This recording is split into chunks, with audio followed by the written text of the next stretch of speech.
মিঠুর জন্ম হয় এক পুরনো গলির কোণে। ভোরের আলোয় নিঃশব্দ শহরে নতুন প্রাণের আগমন। তার মা তাকে ভালোবাসায় ভরে রাখে, ঠান্ডায় গা মেলে দেয় উষ্ণতায়। কিন্তু একদিন ঝড় বৃষ্টিতে ভেসে যায় তাদের আশ্রয়। ক্ষুধায় কাঁপতে থাকে ছোট্ট প্রাণটা। ঠিক তখনই এক ছোট মেয়ে তাকে দেখে ফেলে। সে মেয়েটি তাকে কোলে তুলে নেয় নিজের ঘরে। গরম দুধে মুখ ডুবিয়ে খুশিতে ভরে ওঠে মিঠু। এখন প্রতিদিন খেলা আর মজা। মিঠু আর মেয়েটি এখন অবিচ্ছেদ্য বন্ধু।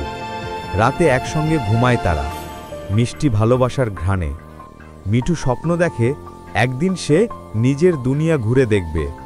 প্রতিদিন মেয়েটি যায় স্কুলে, মিঠু জানালার পাশে চেয়ে থাকে। একাকিত্ব কখনো কষ্ট দেয়, তবুও সে আশায় থাকে। মিঠু শেখে ভয় নয়, সাহসী জীবন। এবার শুরু হলো তার অভিযান। পাখিদের দেখে মুগ্ধ হয় মিঠু। হঠাৎ এক কুকুর ছুটে আসে, প্রাণ ভয়ে ছুটে পালায় মিঠু। অবশেষে শান্ত গাছতলায় থামে সে। সেখানে কিছু নতুন বন্ধুর দেখা মেলে। জীবনের প্রতিটি মুহূর্তে কিছু শেখা থাকে। অবশেষে সে ফিরে আসে মেয়েটির কাছে। তারা আবার এক হয়, ভালোবাসা ফিরিয়ে আনে শান্তি। এখন তাদের দিন কাটে আনন্দে আর খেলায়। মিঠুর গল্প শেখায় ভালোবাসা কখনো হারায় না।